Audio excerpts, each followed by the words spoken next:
Muy buenas tardes, estimados alumnos. Quisiera saber si me están escuchando y están viendo la presentación sin ningún problema.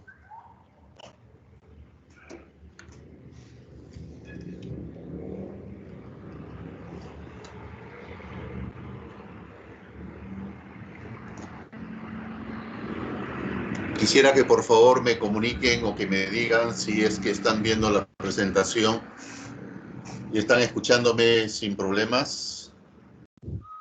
Sí, sí se ve. Ok, listo, muchas gracias. Entramos al último programa de nivelación o a las últimas dos clases de nivelación que habíamos comenzado el día martes, ¿no? Sobre el programa de especialización para el desarrollo de un plan de exportador. En esta oportunidad vamos a... ¿Alguna pregunta, estimado alumno?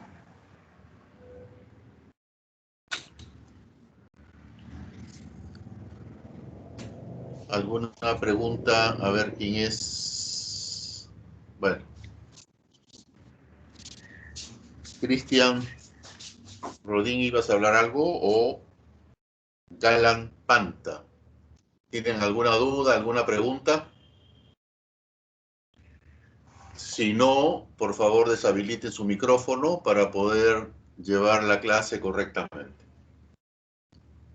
Decía de que habíamos estado viendo en la primera parte, ¿no?, todo lo relacionado con el despacho de mercancía de su producto para exportación.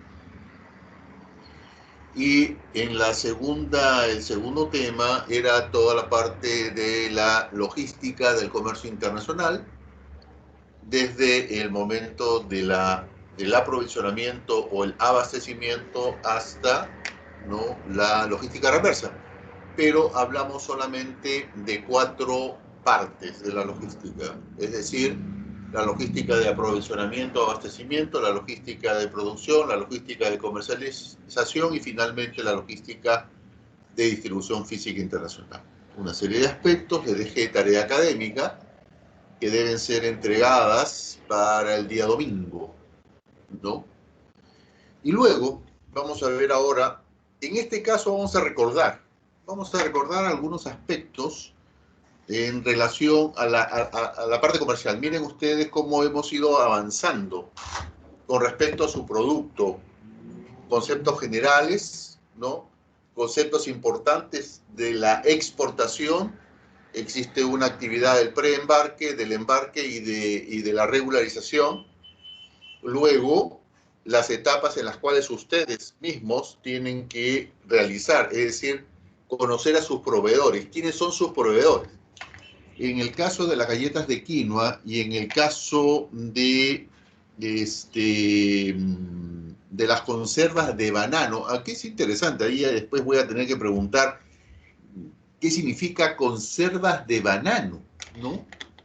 O sea, si yo he visto conservas de duraznos, perfecto, conservas de mangos, perfecto, pero en el caso de las conservas de banano, espérense un ratito, no me corten, por favor, si fuera...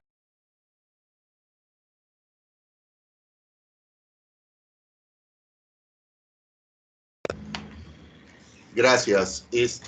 Comentaba de que no he visto en el sistema, no he visto esa parte de conservas de banano. Pero ok, yo estoy suponiendo, y quiero que me expliquen después, ¿no? Después quiero que me expliquen cuando entremos a un tema ya relacionado con la carga, esta situación y la razón por qué han escogido eso, que me parece interesante, me parece interesante, porque no los he visto. Y en qué forma habría que ver, qué tipo de plátano, el plátano de manzana, qué tipo de plátano, porque hay diferentes variedades de plátano. Pero bueno, eso para más adelante. Entonces, ¿quiénes son sus proveedores? ¿Cómo es el proceso productivo? Por esa razón es que es el layout del proceso productivo y lo habíamos conversado, ¿no? En este caso ahora de las conservas de banano, ¿no? Y todo ahí. Y hemos ido ahora vamos a ver la parte comercial, la parte de distribución física, la parte de la carga, básicamente, y costos. ¿Se dan cuenta? Entonces, los objetivos de esta parte, de este tema 3, son los que están en pantalla. Vamos a revisar 4 de los términos incoterms importantes, que es el SWORD, FOB, SIF y DDP.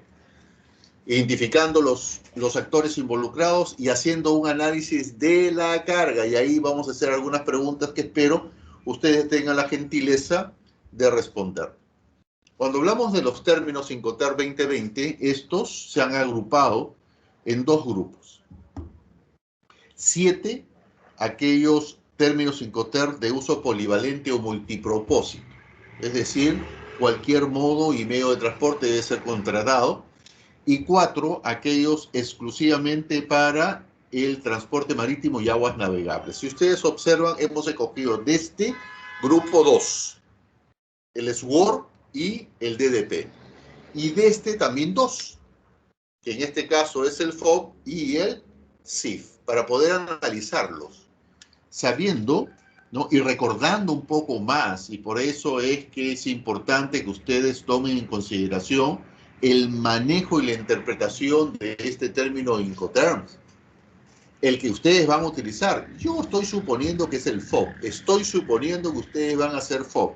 Puede ser que sea el SIF, pero me da la sensación que es el FOB. ¿De acuerdo? Donde todos los términos Incoterms van a tener 3 elementos y que tanto el comprador como el vendedor o vendedor-comprador tienen que asumir sus obligaciones, sus riesgos y sus costos.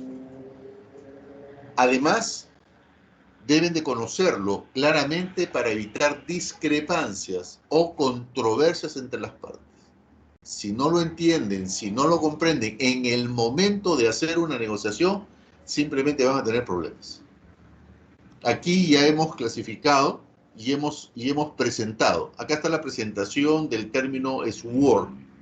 Mayor responsabilidad por parte del comprador, porque él tiene que ir al almacén del vendedor, tocarle la puerta y decir: entrégame la carga de acuerdo a las condiciones que se han pactado. El vendedor le entregará la carga sin cargarlo en el medio de transporte fuera de su almacén. Ahí termina su responsabilidad, ahí termina su obligación, ahí termina su riesgo y ahí terminan sus costos. A partir de ese momento comienza toda la responsabilidad del comprador, tanto en el país de origen, en tránsito, como en el país de destino. Este es un término de menor obligación por parte del vendedor, pero obviamente hay un precio, ¿no? Precio es work, ¿se dan cuenta? Entonces ahí cada uno toma la decisión, ¿no? En el caso del FOB ya no. Ahora, si ustedes observan, es el vendedor que tiene que poner la carga a bordo en el puerto de origen, en su puerto, por ejemplo en Paita. Termina su obligación, su riesgo y costo en el momento en que la carga es puesta a bordo. Y cuando digo a bordo, puede ser sobre cubierta o bajo cubierta. El vendedor asume todas las obligaciones, riesgos y costos, contratando el transporte interno, contratando al agente de aduana, verificando el agente de carga, también pagando, contrata a gente de estiva y desestiva para que ellos sean los que coloquen, pongan el contenedor a bordo. Y ahí termina, el comprador asumirá el resto. Por lo tanto, este es el término Incoterm más utilizado, tengo la impresión, por parte de ustedes. En caso contrario, el SIF, donde ustedes están obligados a entregar físicamente la carga a bordo en el puerto de destino. Así se define. Ustedes están obligados de entregar la carga a bordo en el puerto de destino, sin bajarlo.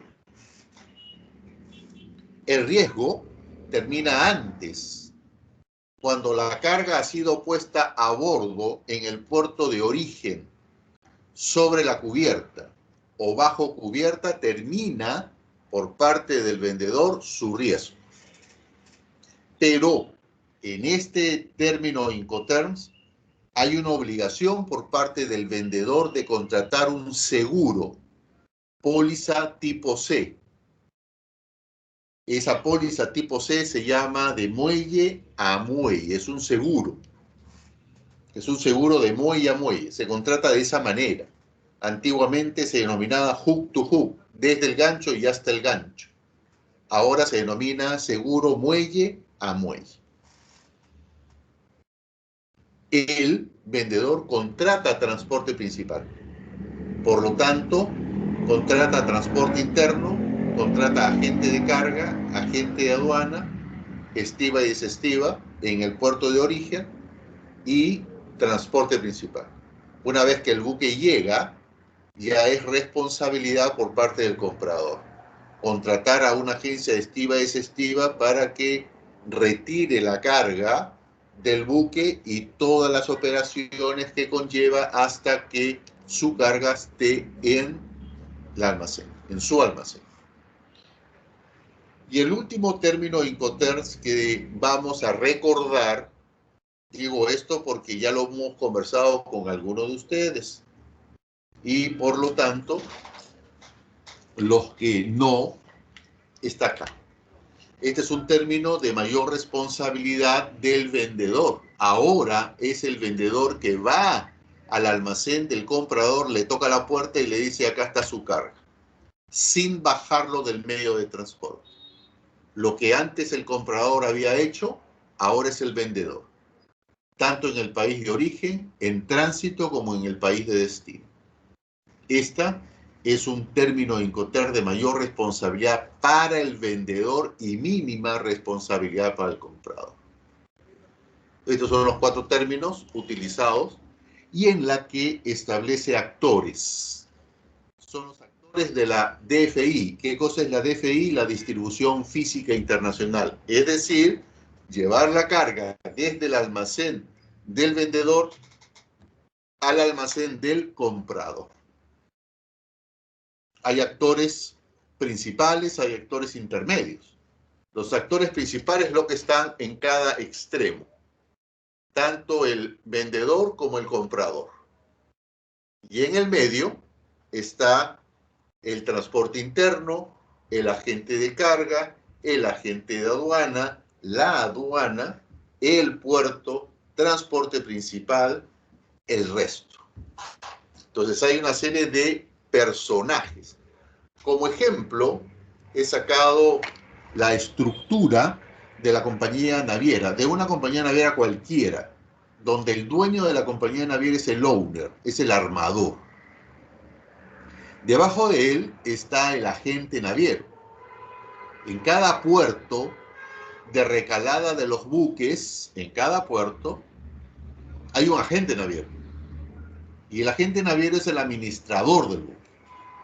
Él entrega todas las necesidades del buque en puerto, por ejemplo, sueldos y salarios, por ejemplo, el avituallamiento, o sea, toda la alimentación, todo lo que es lavandería, todo lo que es combustible, toda la parte de seguro del buque.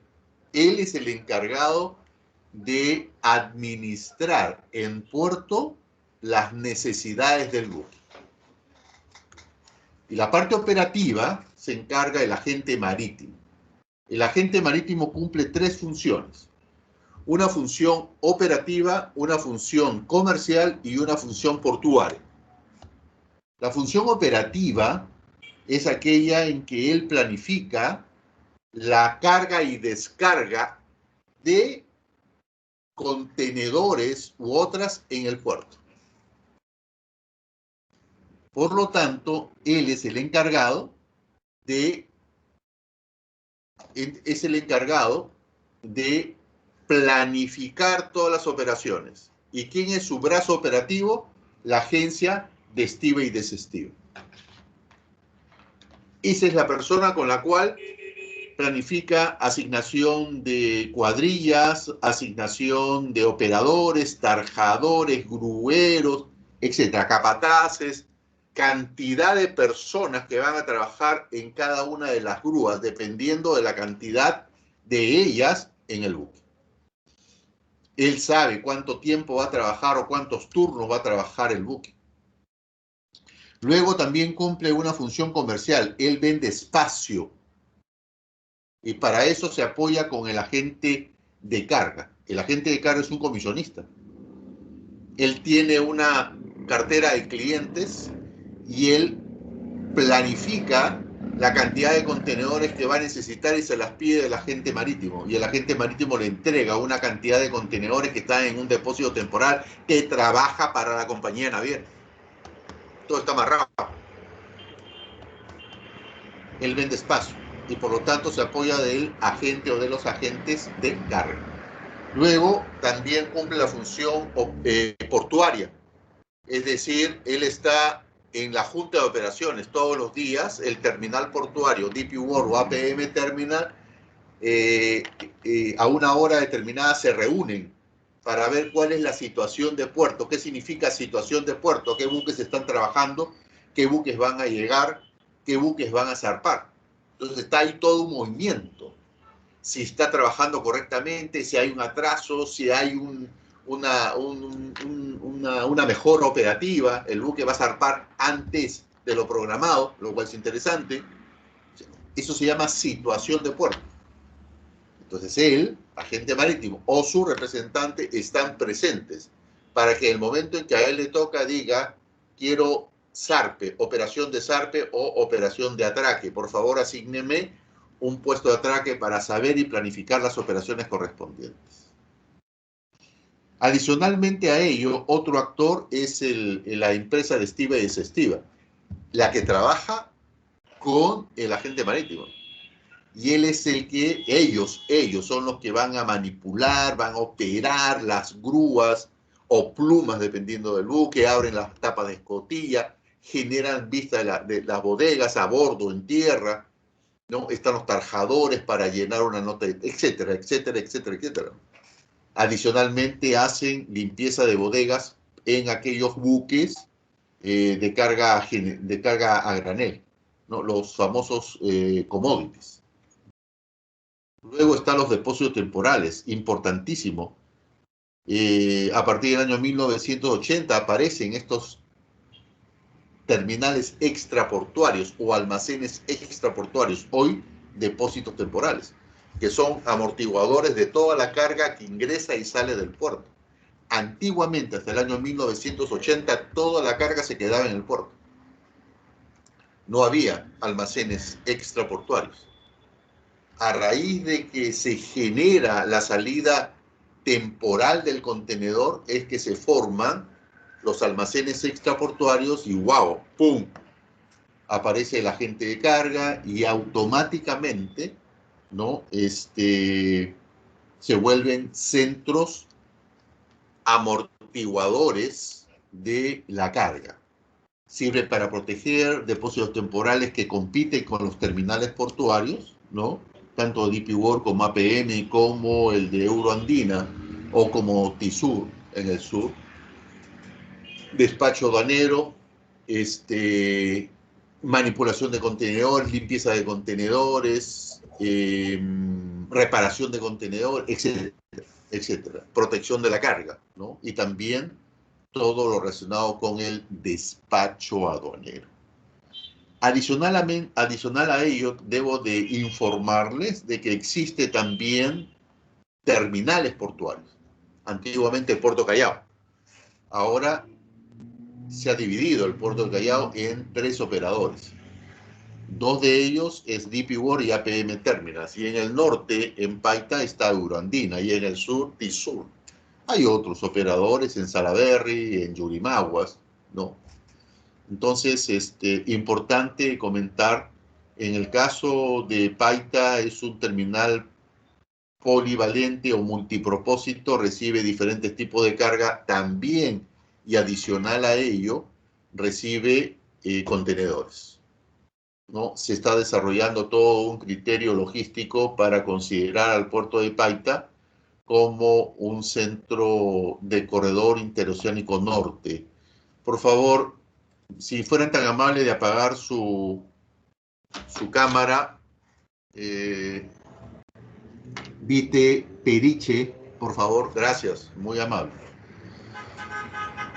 para no generar un distractor.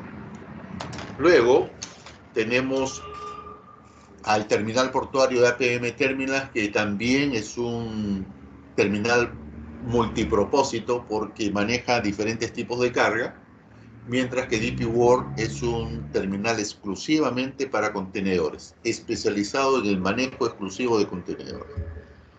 Otro de los integrantes o actores, y que de una forma u otra ustedes van a verlo, son los brokers, que son comisionistas. Y hay diferentes tipos de brokers, ¿no? Hay chip broker, que sirve para compra-venta de buques, ¿no? Luego está el cargo broker, que es exclusivamente para commodities.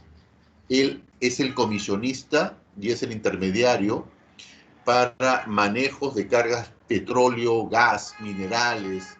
Hoy, dada la dimensión que ha alcanzado las cargas, se ha convertido en un broker de servicios intermodales. Y ahí probablemente en algún momento van a tener algún contacto con él. Y además, seguro de buques. Se encarga del seguro de buques también. Otros personajes es el agente de carga, el agente de aduana, la compañía de seguros, ¿no? Ahí hay un nombre que ustedes van a escuchar, ¿no? Que es el liquidador de averías o el surveyor, ¿no? Que es el inspector de fe. Ese personaje va a estar, y ojalá que no, en algún momento cuando se siniestre su carga. La idea es que no pase eso, pero va a haber esta persona. El agente de carga, brazo comercial de la compañía naviera, en este caso el agente marítimo, él realiza una serie de actividades de consolidación, de llenado, hace planimetría, hace cubicaje, ¿no? Para el ingreso de la carga dentro del contenedor. El agente de aduana es el representante legal, que de una forma u otra lo hemos visto en la clase del día martes, del vendedor, ¿no? Mediante un mandato, el vendedor le entrega el poder para que lo represente ante la aduana y en el manejo de los documentos comerciales, ¿no? ¿Alguna pregunta?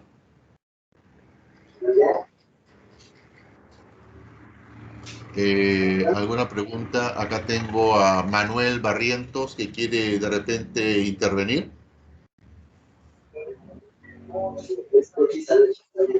No escucho bien. ¿Quiere intervenir, estimado alumno?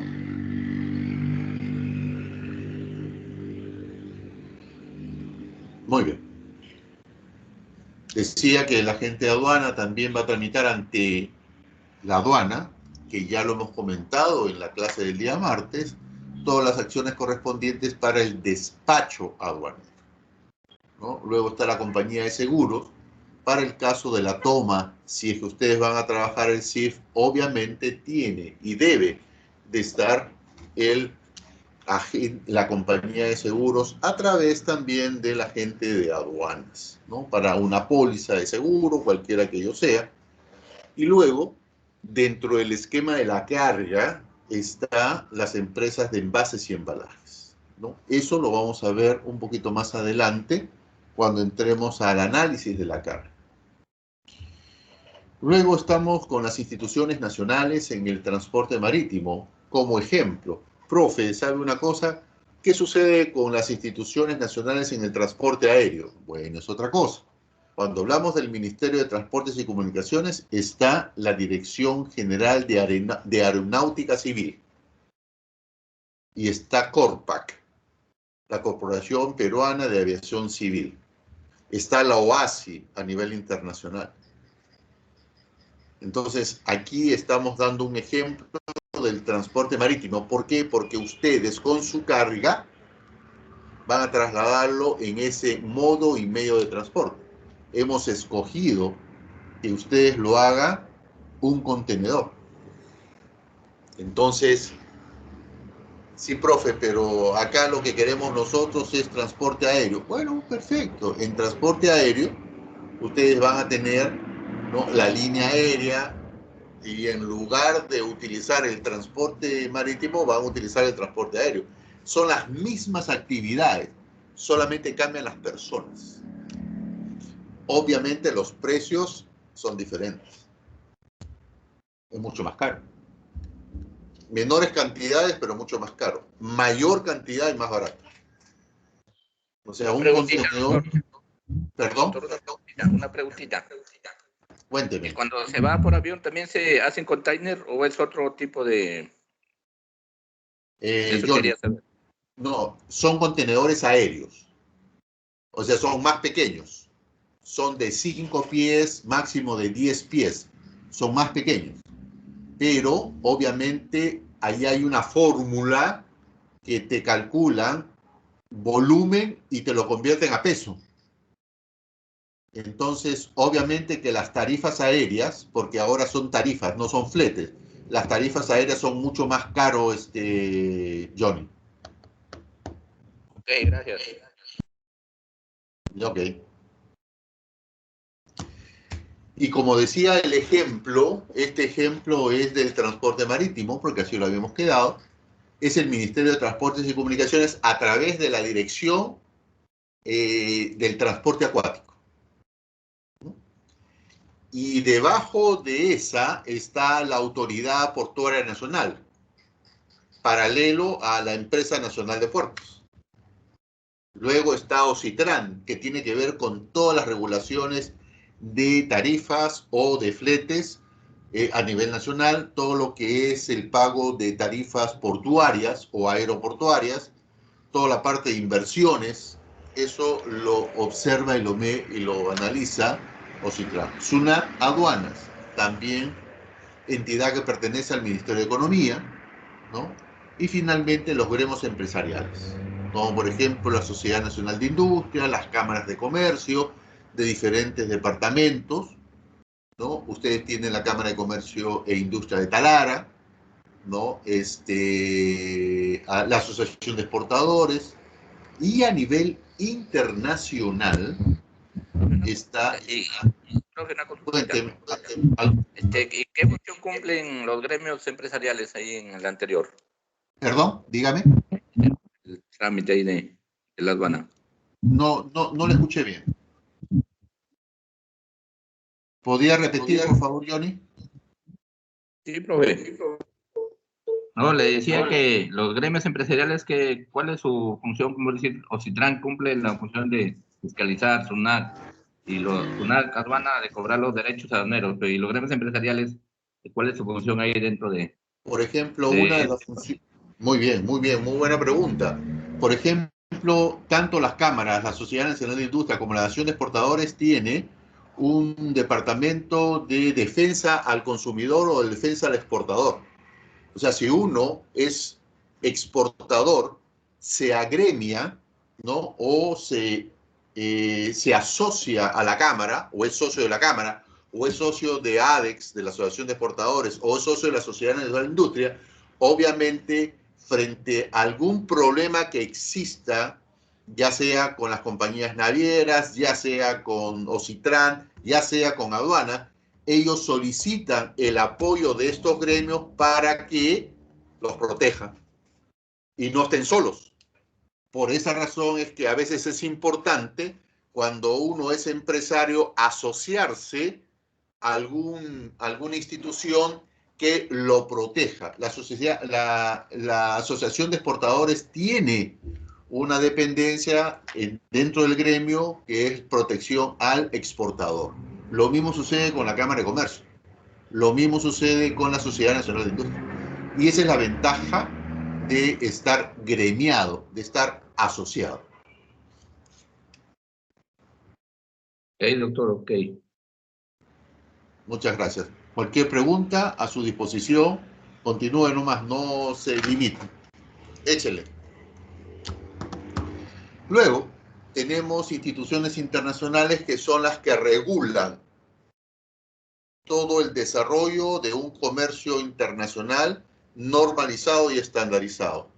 Está la Conferencia de las Naciones Unidas para el Comercio y Desarrollo, que es la UNCTAD, y que es el gran paraguas de todos los que vienen abajo.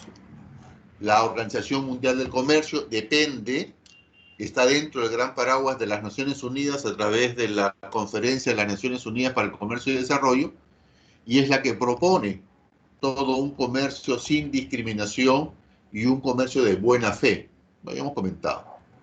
Luego, como todo el mundo está estandarizado y normalizado, la ISO no solamente de normas de calidad, sino tiene que ver todo lo relacionado con parihuelas, estándares, envases y embalajes, contenedores. Entonces, cuando uno dice norma ISO contenedores, automáticamente le sale la norma de todo lo relacionado con contenedores y cómo tienen que ser construidos, las medidas de contenedores, peso, volumen, etcétera, que lo vamos a ver más adelante. Luego está la Organización Mundial de la Alimentación. ¿Qué tiene que ver? Ellos han sido los creadores de una norma denominada NIMS 15, Normas Internacionales de Medidas Fitosanitarias, número 15, que tiene que ver que todo la madera utilizada para la fabricación de embalajes, parihuelas y madera de estiba tiene que estar certificada libre de plagas cuarentenarias. Esa es la norma, y eso lo establece, y a partir del año 2005 es de que se implementa esa norma para evitar un impacto al ecosistema de los países receptores, de los países importadores, de los países compradores. También está la Organización Mundial o Marítima Internacional, la Organización Marítima Internacional, que tiene que ver con todo lo relacionado con la clasificación, segregación de mercancías peligrosas, la OMI o IMO en inglés. La Organización Marítima Internacional en castellano es la encargada y obviamente está dentro del gran paraguas de la UNCTAD. Lo mismo sucede con la Organización Internacional del Trabajo. Sin explotación, correcto uso del equipo humano, equipos de protección personal, etcétera, etcétera, etcétera, accidentes laborales que no deberían haber. Es la entidad encargada de proteger al trabajador dentro de un espacio determinado. Estas son las instituciones internacionales y que, de una forma u otra, son las que desarrollan todo el proceso de la estandarización, normalización, y al momento de elaborar normas y leyes son entregadas a los gobiernos y los gobiernos lo adoptan y lo adaptan, ¿ya? Y obviamente existen normas. Por ejemplo, la OMA, oiga, profesor, la Organización Mundial de Aduanas, también está dentro de estas instituciones. Tiene que ver todo lo relacionado con la interacción existente de las normas aduaneras a nivel mundial.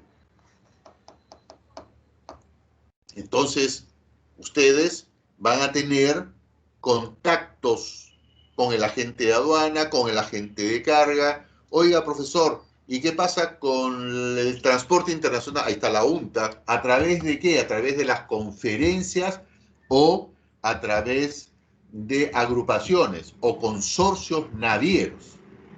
¿Ah?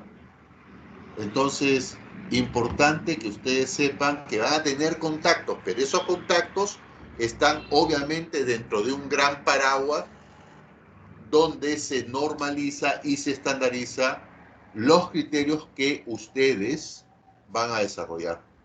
Y en el transporte marítimo, la norma que regula el transporte marítimo son las reglas de Hamburgo.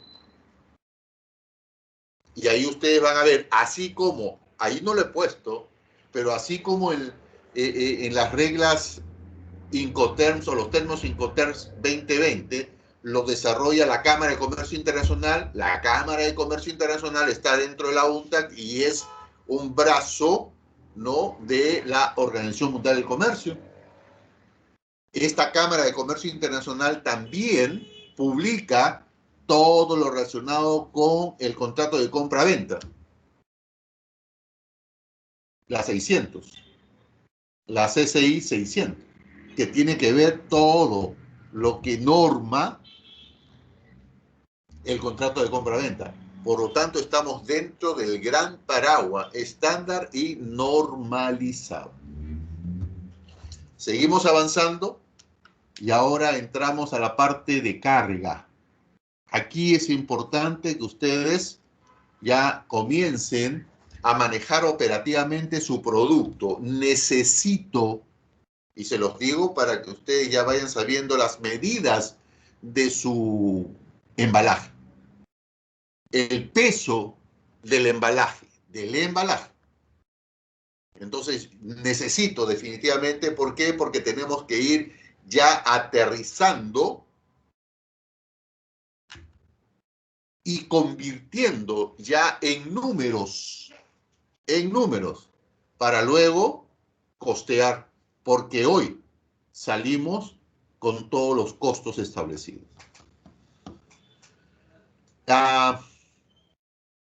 El concepto de carga es claro, es todo aquello que ha sido acondicionado, ojo, y cuando hablamos del acondicionamiento, aquí estamos nosotros diciendo, estimados, acondicionar es preparar la carga. Ustedes tienen que preparar su carga. Esto lo que está levantando estas personas ya es un bulto donde hay envase, donde hay empaque y donde hay embalaje. Un peso determinado y un volumen, o sea, un espacio determinado. Este embalaje debe de ser fabricado de tal manera para que se manipule correctamente, que facilite su transporte y su apilamiento. Entonces, eso se llama carga. Eso se llama carga. Oiga, profe, pero la carga no es el... No, un momentito. El concepto completo de carga es que hay producto, envase, empaque, embalaje, sellado, o sea, acondicionado. ¿Por qué? Porque cuando yo comercializo mercancía. ¿Y qué cosa es la mercancía? El producto terminado. Ojo, estamos hablando de producto terminado. Yo no estoy comercializando materia prima ni insumos. No. Yo estoy comercializando un producto terminado. Un producto terminado. Esto es lo que yo estoy comercializando. Estoy comercializando galletas de quinoa y estoy comercializando conservas de banano. Eso es lo que yo estoy comercializando. Y cuando lo transporto, ese producto tiene que ser acondicionado y pasa a ser denominado carga. Y cuando yo lo vendo, ya ese producto se individualiza y pasa a ser mercadería. Y por lo tanto, en el caso nuestro, que es la distribución física internacional, estamos considerando carga. Y para eso, sabiendo que hay riesgos, yo debo de acondicionar, debo de preparar, sabiendo que hay riesgos. Y por lo tanto, su carga, y ya lo dijimos, la carga de ustedes, en el caso de las galletas, son frágiles. No son olorosas, no es perecible. En el caso de las conservas de banano, frágil, no es perecible. Salvo que usted me diga, sí, profe, bueno, yo recomiendo que no usen, porque va a ser más caro, contenedor refrigerado. pero si quieren pueden usarlo. No se recomienda, no es perecible. Entonces llegamos a la conclusión que es frágil solamente. Perecedera no es, valiosa no es, pesada no es, voluminosa es probable. Habría que establecer cuáles son el factor de estiva. Lo vamos a ver más adelante. No es carga peligrosa, definitivamente. Oiga, no es carga peligrosa, a menos que tú te pruebes una caja completa de conserva de banano, pues. A las finales te van a operar de la vesícula o de, qué sé yo, pues, del páncreas o, no sé, pues, del apéndice, porque te va a dar una explosión terrible, ¿no?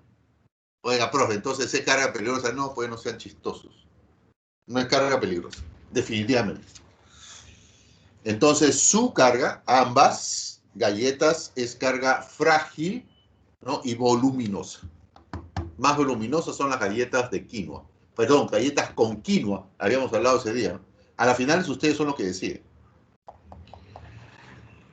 Esa carga, al acondicionarse, tiene que utilizar el embalaje. Pero antes del embalaje tiene que utilizar empaque. Y antes del empaque tiene que utilizar envase. Y antes del envase el producto. Por lo tanto, comenzamos. El producto se envasa. ¿Y cuál es el envase? Es el recipiente primario que está en contacto directo con el producto. Puede existir un envase secundario, totalmente de acuerdo. Luego viene el empaque. El empaque está asociado con dos cosas, protección y presentación. Está asociado con el marketing, con la vista del producto, está asociado. Pero el envase es el que está directamente asociado con una estrategia de marketing como el vendedor silencioso. Una vez que yo he empacado, protegido el envase al interior del embalaje, viene la caja madre. Y ahí tengo que sellarla. Luego tengo que marcarlo y tengo que rotularlo. Vamos a ver la diferencia que hay entre uno y otro. Y una vez que y luego lo ensuncho o lo enflejo. Y una vez que hago esto, simplemente lo paletizo, como está el dibujo ahí puesto hacia el lado derecho, y finalmente esa carga paletizada la entrego en un contenedor. En el proceso de acondicionamiento uso las tres E, perdón. Envase, empaque y embalaje. Esa es la idea. Y el embalaje debe cumplir las 3P. Proteger, preservar y presentar. El envase es el recipiente que tiene contacto directo con el producto. Aquí es donde yo sugiero que haga un envase atractivo, diferenciador. De repente pueden hacer un envase tipo banano. No lo sé, estoy pensando. Un envase tipo banano. Y ahí están los bananos. Las conservas de banano. No sé, pues el plátano manzana, chiquitito. No, ahí ya ustedes serán creativos. O el envase para las galletas con quinoa. Ya tendrán que ser creativos de tal manera de que se venda por sí solo. Luego tenemos el empaque, que también sirve como elemento de mercadeo, pero adicionalmente a ello sirve de protegerlo. Por ejemplo, las conservas, si de repente ustedes pueden tener las conservas de banano con vidrio, ¿no? El envase de vidrio. Y por lo tanto tienen que dividirlo, tienen que separarlo. Esas separaciones de cartón es material de empaque. Para finalmente el embalaje. El embalaje es la caja madre, es el recipiente madre. En el caso de ustedes, van a usar cajas de cartón. Solo que me digan, profe, nosotros vamos a usar caja de madera. Ah, bueno. Acuérdense que la caja de madera es más resistente pero más pesado. Es que nosotros vamos a trabajar con cajas de madera o triple A. Ok, está bien. ¿Te das cuenta? Para darle, sí, perfecto, pueden hacerlo. Pueden hacerlo.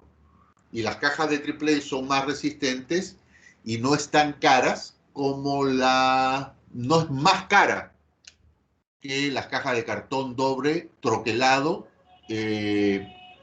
corrugado, ¿no? Y plastificado.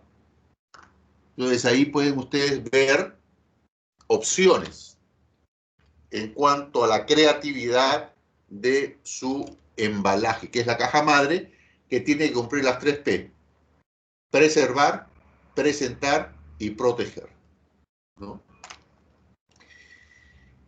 Y estos son los pasos que se dan para el acondicionamiento de la carga. Primero, el producto se envasa. Vendedor silencioso.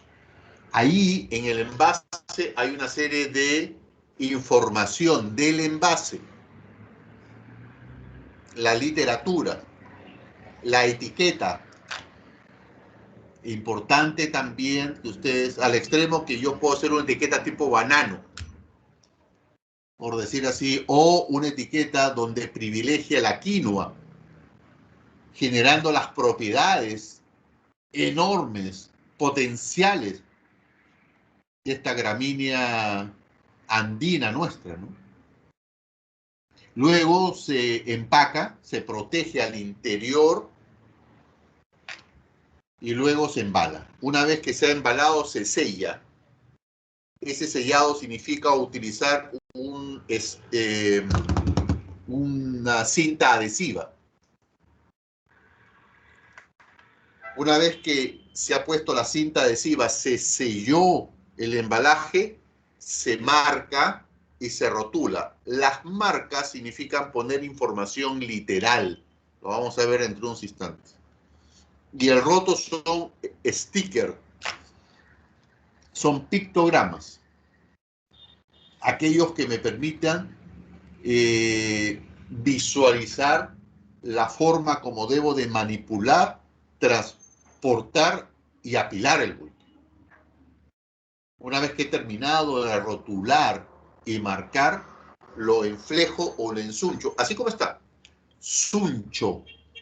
Ustedes pueden buscarlo en su Google o en cualquier buscador y van a ver, son unas cintas que se ponen alrededor del bulto. Antiguamente era de metal, hoy es de plástico, ¿no? Con la forma que tiene. Y aquí tenemos una serie de riesgos, ¿no? No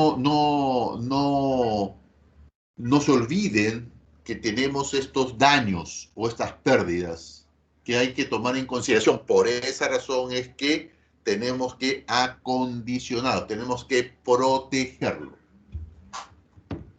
¿Ya? Tenemos que protegerlo.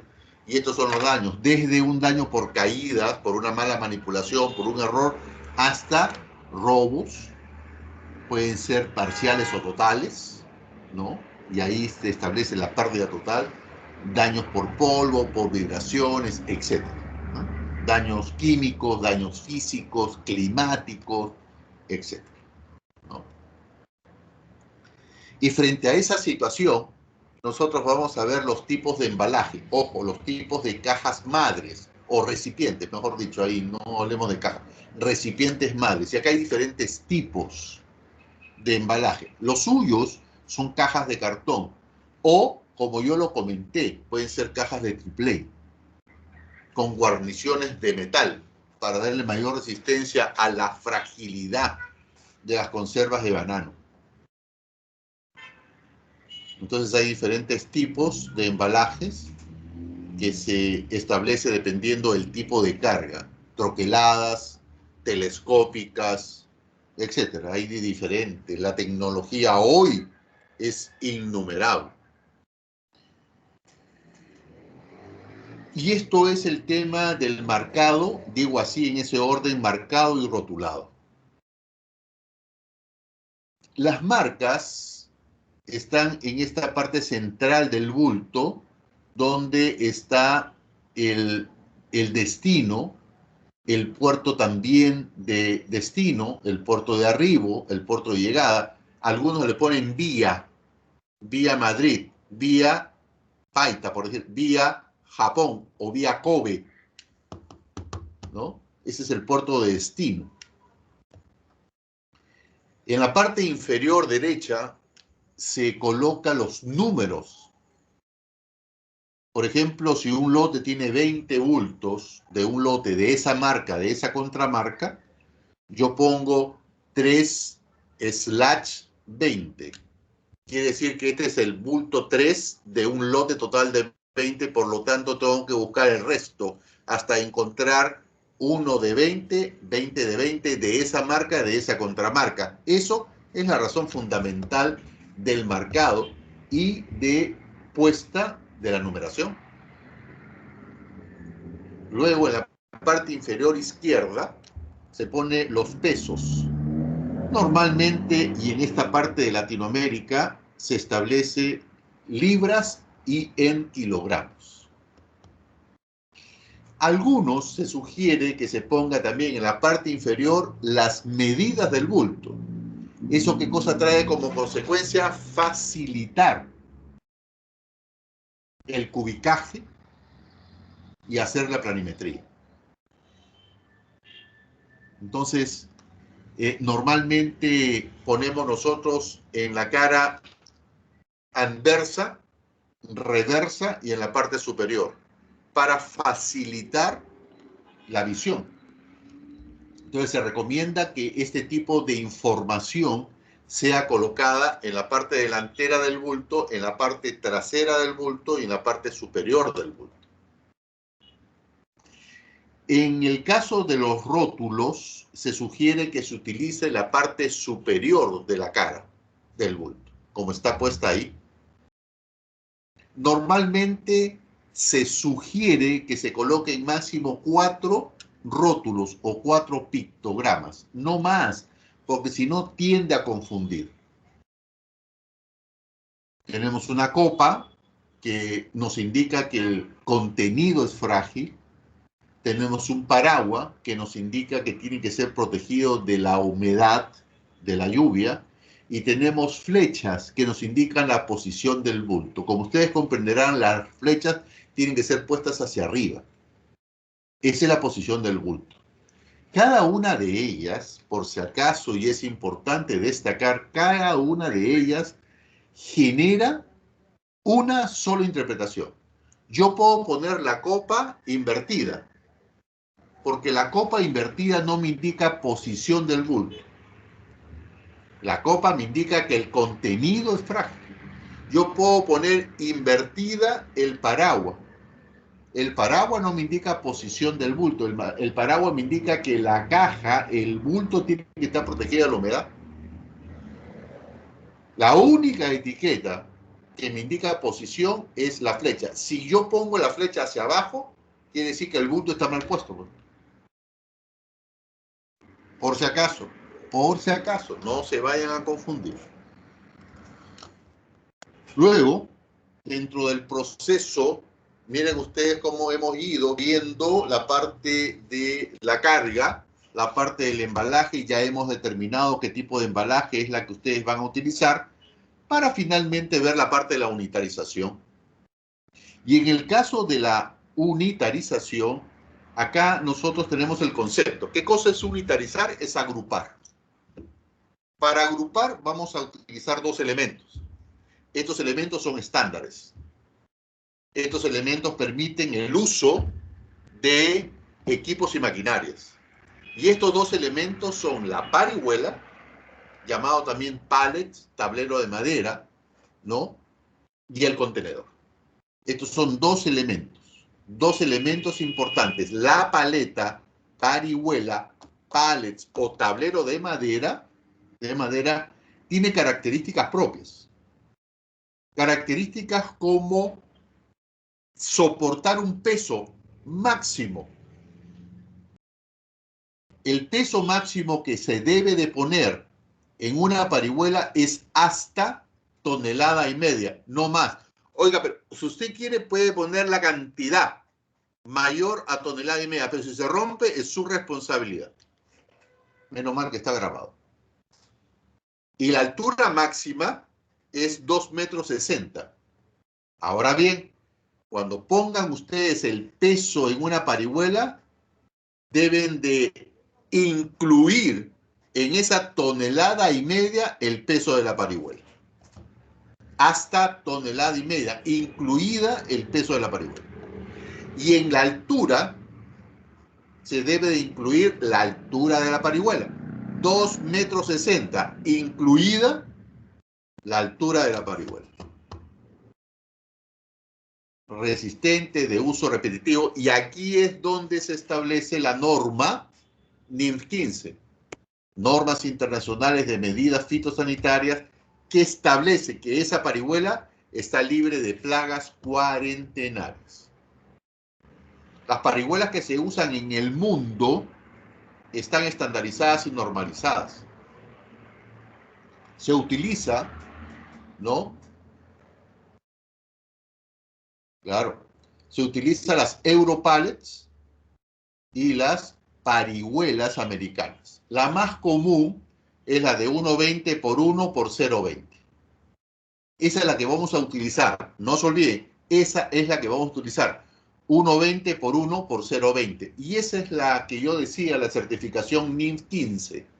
Normas Internacionales de Medidas Fitosanitarias, que establece que la parihuela debe estar certificada como libre de plagas cuarentenarias.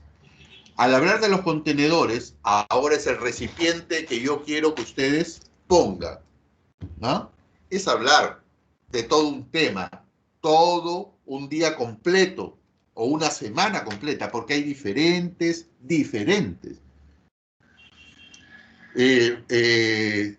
consideraciones. Tipos de contenedor, medidas del contenedor, pesos del contenedor, construcción del contenedor, lavado del contenedor, reparación del contenedor, etc. Formas de comercializar un contenedor. Estos aparecen a partir del año 1950 y revolucionan a partir del año 1980. 1980 es conocido como el año de la revolución del contenedor, según los anales de la historia. La ISO establece dos medidas.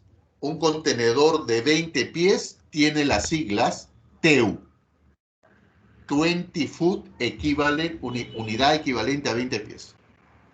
Y un contenedor de 40 tiene las siglas FEU, que establece 14 Foot Equivalent, unidad equivalente a 40 pies. Las alturas son diferentes. La más conocida es la High Cube, la de 9 pies, 6 pulgadas. Y acá nos dice de que tenemos contenedores de peso ligero, de peso medio y de peso pesado. Contenedores de peso ligero de 0 a 10 toneladas. Oiga, profesor, 0, contenedor vacío, porque estamos hablando de carga. Contenedor de peso mediano de 10 a 15 toneladas. Y contenedores de peso heavy o pesado, más de 15 toneladas. Eso establece y que me permite poder distribuir la carga en el buque. Aquellos contenedores pesados irán bajo cubierta. Los medianos y en altura sobre cubierta, los contenedores de peso ligero, para mantener la estabilidad del buque. Y también lo mismo en el patio. Yo no voy a apilar un contenedor ligero en el piso y un contenedor pesado encima, pues. Es ilógico, pues. Lo aplasta como acordeón. Oye, lo aplasta, pues. Un contenedor de 20 pesa aproximadamente 2 toneladas y media y un contenedor de 40 aproximadamente 3 toneladas y media. La capacidad máxima de carga de un contenedor de 20 pies es de 28 toneladas y un contenedor de 40, 32 toneladas. Profesor, pero acá no veo capacidades cúbicas. Perfecto. Un contenedor de 40 pies tiene una capacidad de 63 metros cúbicos. Y un contenedor de 20 tiene una capacidad de 30 metros cúbicos. No se olviden. Contenedor de 40, 63 metros cúbicos. Contenedor de 20, 30 metros cúbicos. El largo, varios, lo más usual es el de 20 y el de 40. el ancho es uno solo. 8 pies, 0 pulgadas. Todos los contenedores van a tener el mismo ancho. Por si acaso, no se olviden. Los largos más comunes, 20 y 40. Altura más común, 9 pies, 6 pulgadas, que es el famoso high cube. Y como un dato adicional, hay buques que se puede apilar 13 contenedores bajo cubierta y 9 sobre cubierta. Son los Ultra Light Container Ship. Y en tierra, la norma establece, por razones de peso, 6 contenedores máximo de altura. Ustedes van a utilizar el contenedor dry, el contenedor para carga general, seco, existiendo contenedores refrigerados para cargas perecibles y para aquellas cargas que necesitan un proceso de refrigeración y congelamiento. Luego está los bulk para cargas a graneles, y ahí dentro están los big bag, que son contenedores con bolsas, ¿no? Que llevan, obviamente, líquidos. Luego están los contenedores plataforma, que son para cargas sobredimensionadas y pesadas. Están los isotanque, que normalmente son para cargas peligrosas, gas, ¿no? Líquidos inflamables, ¿no? Corrosivos. En el caso de los graneles están los flexitank, no se olviden, flexitank, estaba acordándome, por esa razón que continué, ya me acordé y por eso regreso. Mi cabeza es a veces una grabadora. Entonces tenemos los especiales. Y a la pregunta que hizo su compañero con respecto a los contenedores del transporte aéreo, aquí están, que son los iglú, que son los ULD, los dispositivos unitarios de carga, que son contenedores aéreos más pequeños, están dentro de la categoría de especiales. Comercialmente tenemos dos tipos de contenedores. Contenedor FCL, que es lo que ustedes van a trabajar, que es el de Full Container Load, que es un contenedor que ha sido llenado con carga que pertenece a un solo consignatario. Y el LCL es un contenedor que ha sido consolidado con carga que pertenece a un solo consignatario, ¿no? En el caso de ustedes, aquí hay un ejercicio de planimetría o cubicaje. Fíjense ustedes que aquí me habla de plano, o sea, planimetría tiene que ver plano, y el cubicaje es saber el espacio que ocupa la carga dentro de un contenedor.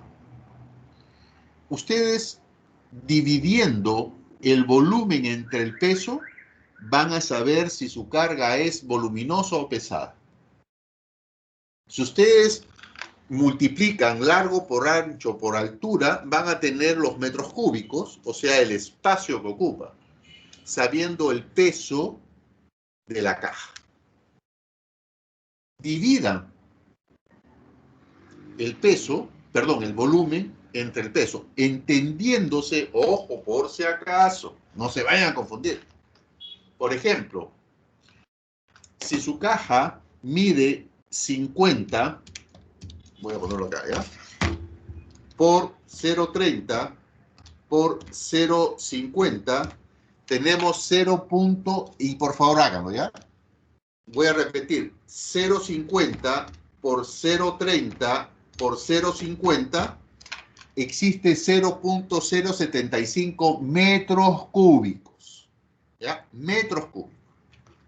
Y resulta de que su caja pesa 50 kilos. Y por lo tanto tienen que dividirlo entre 1000 para saber en toneladas.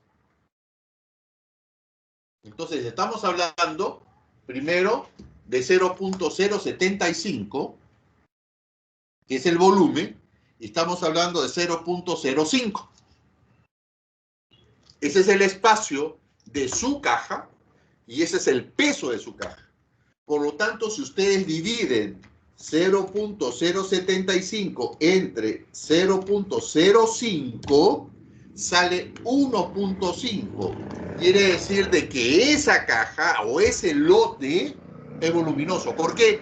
Porque la resultante es mayor que la unidad. Y dije claramente que cuando la resultante es mayor que la unidad, es carga voluminosa. Si hubiera salido menor que la unidad, es carga pesada. Por esa razón es que se paga por peso o por volumen. Y acá hay un ejercicio que rápidamente lo voy a explicar, porque está con la respuesta. Vamos a embarcar 1500 bolsas. Estas son las medidas. El embarque es con una red que se llama chinguillo. En cada ciclo se transfieren 20 bolsas y el tiempo de transferencia es de 5 minutos. Hallamos el tiempo de embarque. Gracias a Dios que ustedes son matemáticos, porque ustedes trabajan y van a trabajar en la parte contable, y por lo tanto la parte contable es matemática, la ciencia noble, matemática. Entonces es más fácil para ustedes. Dividimos 1500 entre 20 bolsas para saber cuántos ciclos hay y nos sale 75. 75 ciclos de 5 minutos. Multiplicamos 375 minutos y lo dividimos entre 60 para saber la cantidad de horas y de minutos. La respuesta es 6.25 en la computadora. ¿Dónde está acá está la calculadora. Quiere decir que es 6 horas y 0.25 es la fracción de hora. Por lo tanto, 0.25 tengo que multiplicarlo por 60, me sale 15. O sea, no vayan a entender que es 6.25, son 6 horas 25. Se equivocaron. Son 6 horas 15. Por tanto, ese es el tiempo del embarque. Ahora lo que vamos a hacer es paletizarla. O sea, vamos a colocar las bolsas en la parihuela con esas medidas, con el peso que yo les he dado y con la altura. Tenemos que son 6 de altura y 8 por cada piso. Cada parihuela son 48. Por lo tanto, dividimos 1500 entre 48 y nos sale 31.25 parihuelas. Quiere decir que son 31 parihuelas de 48 y el resto, 12, es la que fracción 0.25. Porque ustedes mismos van a multiplicar 31 por 48 y sale 1488. Y el lote es de 1500. Por lo tanto, más 12, ese es el lote, por lo tanto, 31 parihuelas de 48 y una parihuela de 12. 32 parihuelas por 5 minutos son 2 horas 40 minutos. Vamos bajando el tiempo. Pero aquí la idea es que ustedes tengan la caja. La caja que yo les he dado, perdón, la caja que ustedes van a tener que hallar, establecer, tanto para las galletas con quinoa, para las conservas de banano. Las medidas, ponerlas en la parihuela, ¿no? De 1,20 por 1 por 20 centímetros. Y saber cuántas cajas están en esa parihuela con esas medidas que ustedes tienen. En un contenedor de 20 entran 10 parihuelas. Tan simple como eso. O sea, si ustedes me dicen, profe, de las galletas con quinoa van a entrar 90 por parihuela. Por 10 son 900. Tan simple como eso. Ah, tiene razón. O las conservas de banano. Quiere decir de que en parihuela va a entrar 60, por decir algo, ¿no? Quiere decir que por 10 son 600. Porque son 10 parihuelas que entran en un contenedor de 20 pies. En este caso, tenemos 32 parihuelas. Usualmente, podríamos utilizar 4 contenedores. Estamos hablando de 10 más 1, o lo repartimos. 8 por 4, 32. 8 en cada contenedor. Pero por usos y costumbres, ponemos 10 en un contenedor, 10 en el otro contenedor y 10 en el otro contenedor. Y estas dos parihuelas que me sobraron, uno de 48 y otro de 12, son 60, las desarmo y las coloco en un contenedor. O sea, ese contenedor va a llevar 10 parihuelas y 60 bolsas. Así tiene que estar especificado en ese contenedor. Por usos y costumbres. Llega al destino final, abro el contenedor, pongo las bolsas y entrego efectivamente la carga paletizada tal como yo había quedado con mi comprador. El transporte yo lo manifiesto, pero cuando lo entrego como carga paletizada, sin ningún problema, y no hay ningún problema al respecto, porque lo que quiere el dueño es carga paletizada. ¿Qué cosa es lo que quiero?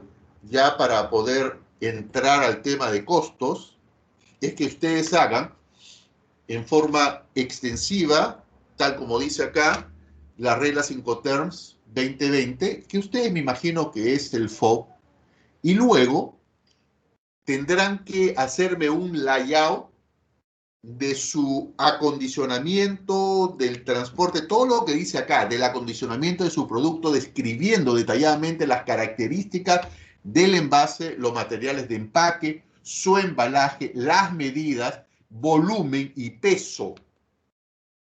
Básicamente, medidas, y acá voy a corregir, porque las medidas es igual, volumen, voy a poner acá mejor, para evitar algún problema,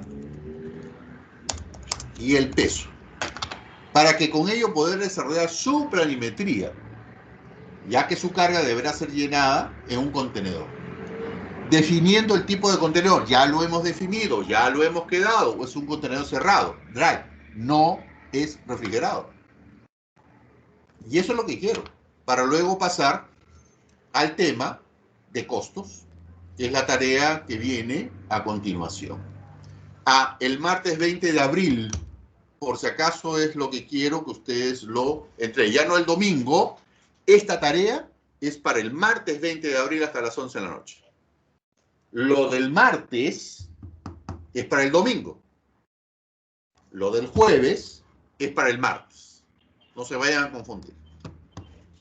El análisis de costos está claramente establecido, ya lo hemos comentado. Es Word. Si yo quiero una cotización es Word, incluye los costos de la materia prima, costos de producción, los costos administrativos, los costos financieros, costos comerciales, por ejemplo, el costo financiero, la apertura de la carta de crédito, un costo comercial, por ejemplo, investigación de mercado, pagar una empresa para que me haga una investigación de mercado, el costo de acondicionamiento, comprar el envase, comprar el empaque, comprar los esquineros, comprar el embalaje, comprar la parihuela. No, eso está en los costos de unitarización. El costo de los certificados, el costo del almacenaje. Ojo, entiéndase que hay costos directos y costos indirectos. Costos fijos o costos variables, como sea. Más un porcentaje de utilidad. Aquí yo recomiendo que la utilidad que vayan a poner a su producto sea un máximo de 15%. Oiga, ok.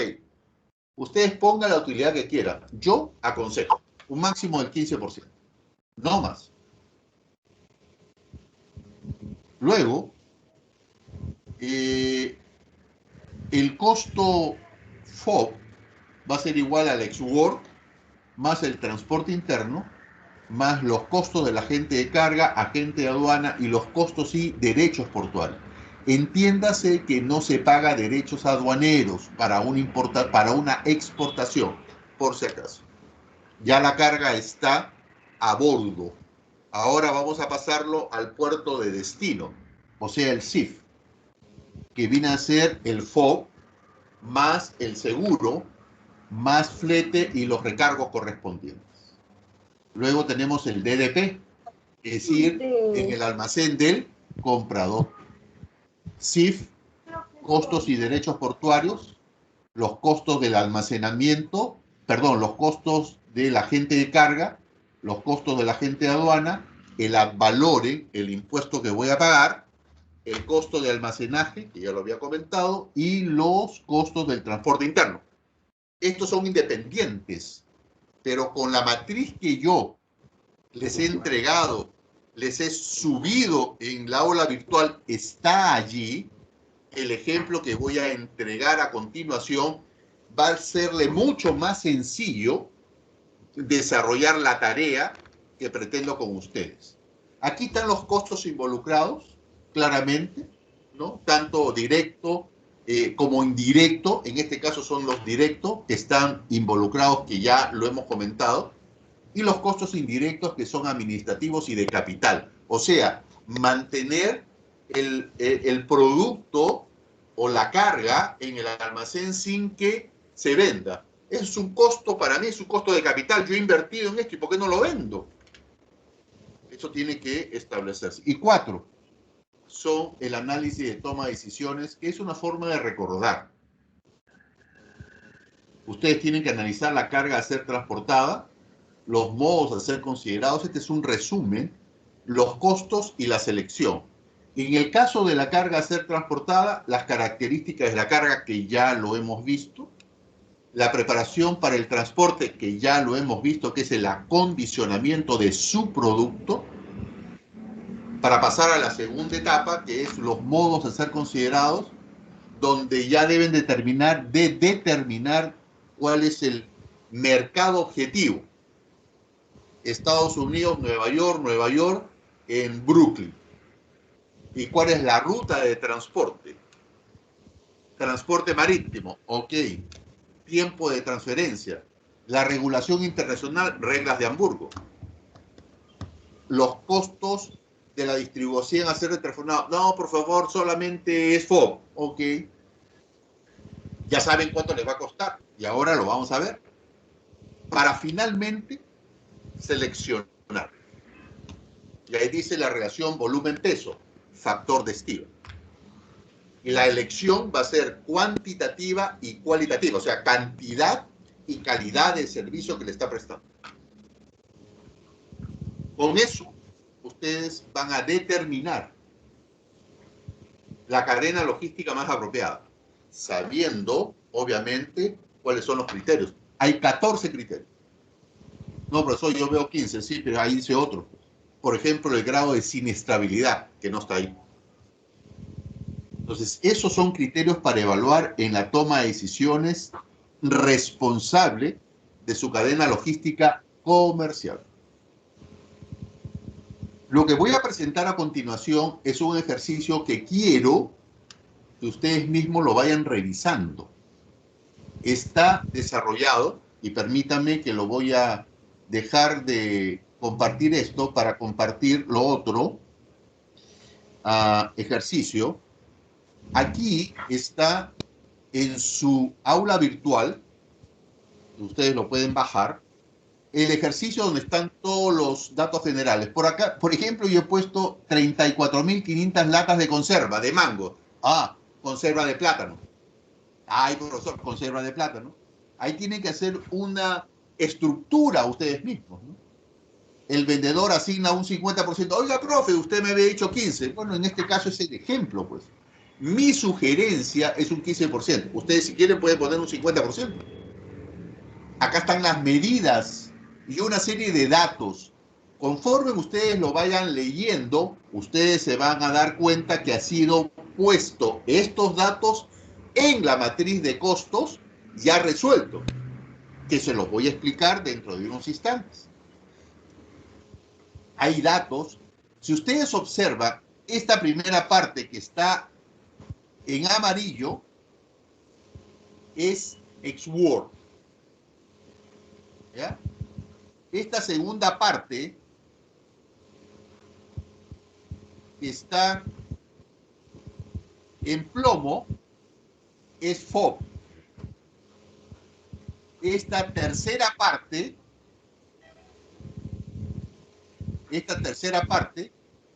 está en, vamos a ponerle, no mucho, medio raro, azul.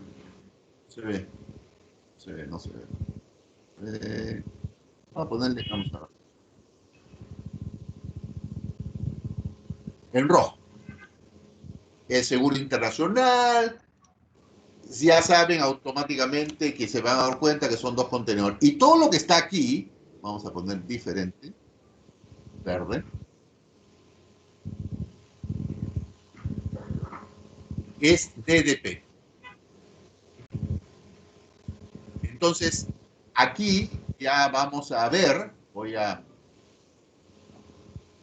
pausar esto y vamos a la matriz de costos. ¿Dónde está la matriz? Acá está.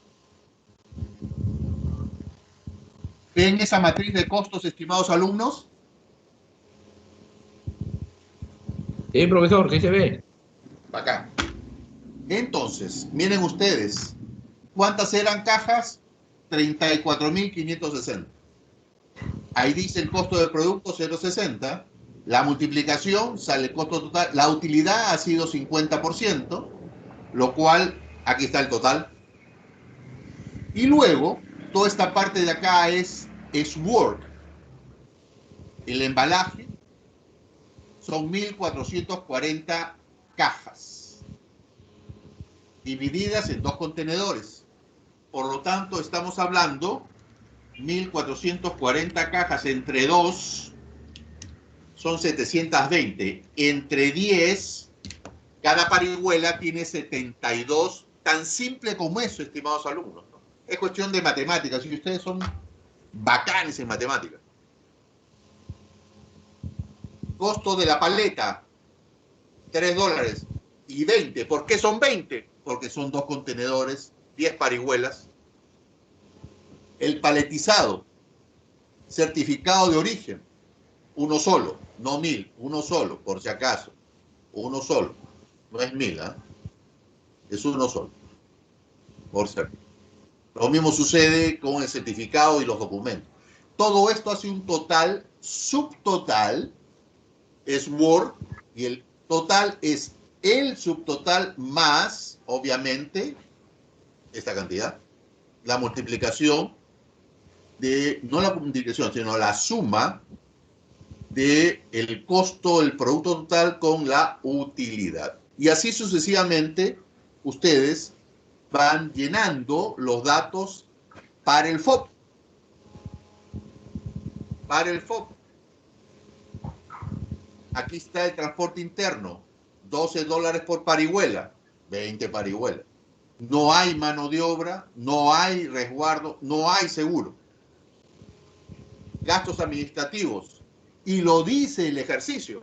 Si ustedes miran el ejercicio, automáticamente pueden hacer el seguimiento para saber de que la matriz ha sido llenada correctamente. Hay gastos indirectos, lo que hace un total FOB de $2.454. El FOB total, la sumatoria obviamente del SWOR total más el subtotal FOB, teniendo un FOB unitario de $1 frente al valor unitario o SWOR. Miren que esto va variando. Luego pasamos al CIF. El flete internacional, 2 contenedores. El BAF, por tonelada. El CAF, que son recargos. Acuérdense que está el BAF, ¿no? En el flete internacional está incluida la emisión del BL. Por si acaso, vale la pena comentarlo. Pueden decir, profe, y el BL no, ahí está incluido. Seguro de transporte, entiendas que es hasta Kobe, Japón. Lo que hace un total CIF, subtotal o total CIF, de 5.932.80. El total es la sumatoria, obviamente, del...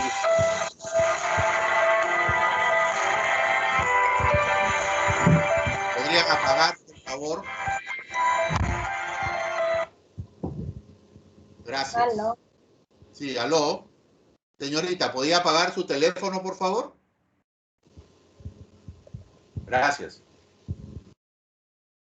Acá tenemos un CIF total, que es la suma del FOB total más el subtotal CIF, teniendo un costo unitario de $1.1519 mayor para finalmente entrar al tema del DDP. El mismo procedimiento en función de los datos que yo he puesto en el ejercicio. Ustedes lo tienen en su aula virtual para terminar con un precio, ¿no?, unitario al consumidor. Aquí el caballero, el comprador, ha marginado 4.5%, no el 50%. O sea, él no sabe. Pero sin embargo, nosotros hemos puesto el 50% de utilidad. Miren ustedes. Y aún así, con el 50% de utilidad, el producto es interesante. $1.90. Conservas de mango. $1.90. Ahorita estamos a 3.60. Está en 6.84. Son 6 soles 84. Ahí habría que convertir a yuan o a, ¿cómo se llama? Yen. A yens, ¿no? El $1.90. Y está dentro del margen correcto. Esto es lo que quería enseñarles, estimados alumnos. Voy a ahora pasar a la transparencia para terminar la clase. Acá. Muy bien. Aquí. Para luego entrar a la tarea académica. ¿Qué cosa es lo que quiero que ustedes hagan, estimados alumnos? Ustedes me tienen que hacer su matriz. Esta matriz adecuada a su producto. Ustedes me tienen que poner las medidas de su caja y el peso de su caja. Y yo voy a hacer la planimetría. Y voy a saber si efectivamente están correctos o no. Por si acaso. O sea, no es que me mientan, ¿no? Sino háganlo. Háganlo. Y yo voy a revisar esta matriz. Por esa razón es que yo le entrego esa matriz. Le entrego ese ejercicio. Y automáticamente ustedes lo que pueden hacer es cambiar las cantidades. Ya tienen el trabajo hecho. Ya tienen este trabajo. Lo único que tienen que hacer es las matrices, perdón, los layouts. Eso es lo más incómodo. Pero lo más bravo ya está hecho. Ya está hecho con esta matriz que les he entregado. No es obsequio, no es un regalo, sino es una, ¿cómo puedo decirlo? Para no herir susceptibilidades. Es una contribución, ahí está. Es una contribución de mi parte a ustedes para facilitarles el tremendo esfuerzo que están haciendo en este proceso de nivelación. Por si acaso, las clases continúan este fin de semana. No se olviden, las clases continúan este fin de semana con el profesor Juan Carlos Fernández, el tema de economía y finanzas. Clases sábados y domingos, 4 clases de 8 de la mañana a 12 del día. Un placer de haber estado con ustedes, un placer de que ustedes me hayan atendido y esperemos pues concluir correctamente este esfuerzo que hemos hecho durante 2 semanas, tanto en la parte de marketing, tanto en la parte logística que a mí me correspondió. Muchísimas gracias por su atención, gracias por su paciencia. Nos estamos viendo en cualquier momento, por si acaso, decirles de que en el aula virtual, en información general, están los protocolos para el desarrollo de las exposiciones cuando finalice el profesor Juan Carlos Fernández. Hasta luego. Profesor, una consulta. Hasta luego, profesor. Hasta luego, gracias. Hasta luego. Dígame, alumno. Profesor. Sí, en cuanto a la moneda, ahí que nos mostró ese ejemplo en dólares, ¿siempre va a ser en dólares o se hace en la moneda del país de destino? Siempre va a ser en dólares. Ah, está bien. Gracias. Hasta luego. Muchas gracias.